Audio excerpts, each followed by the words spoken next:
दिल्ली में श्रद्धा वॉलकर की तरह एक और हत्याकांड को अंजाम दिया गया। एक शख्स की हत्या, उसके दर्जन टुकड़े कर दिए गए। शव को टुकड़े जो थे फ्रिज में रखे गए, कई दिन तक उनको फेंका गया। 6 महीने बाद पुलिस ने हत्या के आरोप में मृतक की पत्नी और बेटे को गिरफ्तार किया है। हत्या की वजह घरेलू कलह और अवैध संबंध बताए गए हैं। वो मेरे बच्चों के साथ गलत कर रहा था। अच्छा। गलत नियत रखता था, इसीलिए करा मैंने ऐसा। अच्छा। मैंने नहीं, मेरे बेटे ने करा। अच्छा, आपने नहीं मारा? नहीं, चाकू से। कैसे मारा था? चाकू से।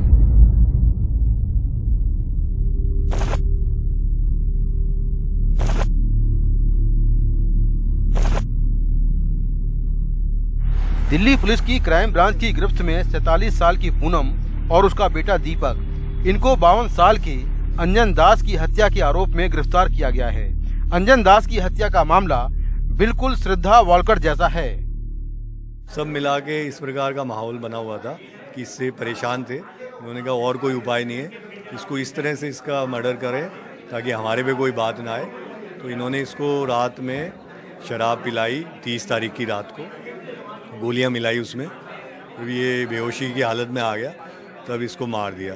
फिर इसको बॉडी को इन्होंने छोड़ दिया एक दिन के लिए। जब वो खून वगैरह सब साफ़ हो गया फिर इन्होंने बॉडी के टुकड़े किए, उसको काट के दराती टाइप का जो डैगर होता है, और फिर उसको फ्रिज में रखा। फिर एक एक करके टुकड़े इन्होंने जो भी सुनसान जगह थी वहाँ पे छोड़ा। जून के महीने में पुलिस को पांडव नगर और आसपास के इलाकों में एक शव के कई टुकड़े मिले, लेकिन ये पता नहीं चल रहा था कि ये शव किसका है। श्रद्धा वॉलकर हत्याकांड के बाद शक हुआ कि कहीं ये टुकड़े उसके शव के न हों। इसके बाद क्राइम ब्रांच ने इस मामले की जांच शुरू की। शुरू में दो पैर, 2 थाई, फिर एक स्कल मिला एक दिन, उसके बाद एक बाजू का हिस्सा मिला। तो 3-4 दिन तक बॉडी पार्ट्स की रिकवरी हुई वहाँ मैदान से, और वहाँ एक 420 नंबर FIR PS पांडव नगर में केस दर्ज हुआ। और जो सस्पेक्ट इसके मर्डर लगे, जो लेडी पूनम थी, वो सस्पेक्ट निकली और उसका फिर इससे रिलेशन भी था। तो उस बेस पे हमने जीरो इन किया वो लेडी पे और फिर उसका बेटा दीपक, क्योंकि फुटेज में दोनों माँ बेटा दिख रहे थे। तो उस बेस पे जब हमने इनको जाके इंटेरोगेट किया, इनको चेक किया, ट्रेस किया, तो इन्होंने कन्फेस किया कि इन्होंने क्राइम किया है, और उसी बेस पे ये मर्डर खुला है। जांच के दौरान ये CCTV फुटेज बरामद किए गए, जिसमें एक महिला और एक शख्स कुछ ले जाते हुए दिख रहे हैं।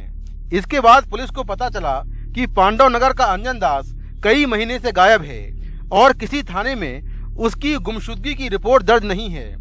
पुलिस ने उसकी पत्नी पूनम और सौतेले बेटे दीपक से पूछताछ की तो उन्होंने जुर्म कबूल कर लिया।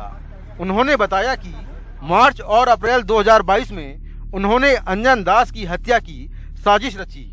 30 मई 2022 को शराब में नशे की गोलियां मिलाकर उसको बेहोश किया, फिर गला काटकर उसकी हत्या कर दी। खून साफ करने के लिए रात भर शव को ऐसे ही छोड़ दिया, फिर चापड़ और चाकू से शव के 10 टुकड़े किए, टुकड़ों को फ्रिज में रखा और फिर 8-10 दिन तक उन्हें पांडव नगर और आसपास के इलाकों में फेंकते रहे। आरोपियों ने फ्रिज साफ करने के लिए फिनाइल का इस्तेमाल किया, जबकि घर में सबूत मिटाने के लिए पेंट पोत दिया। इस हत्याकांड से हर कोई हैरान है।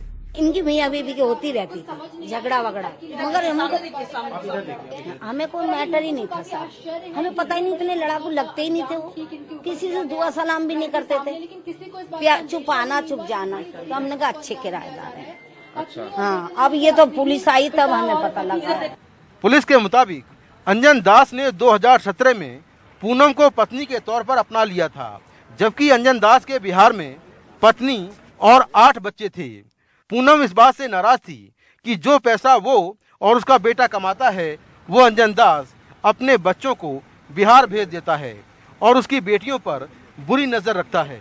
पुलिस के मुताबिक हत्या में इस्तेमाल एक चापड़ और एक चाकू बरामद करने हैं। अंजन दास की DNA रिपोर्ट का इंतजार है। श्रद्धा की हत्या के बाद जिस तरह से शव को ठिकाने लगाया गया, ठीक वैसे ही अंजन दास के शव को ठिकाने लगाया गया। श्रद्धा की हत्या का मामला भी करीब 6 महीने बाद सुलझा और अंजन दास की हत्या का मामला भी करीब 6 महीने बाद सुलझा है। श्रद्धा की हत्या के बाद इस दूसरे जघन्य हत्याकांड ने समाज को हिला कर रख दिया है। नई दिल्ली से कैमरामैन अशोक महाले के साथ मैं मुकेश सिंह सेंगर, NDTV इंडिया।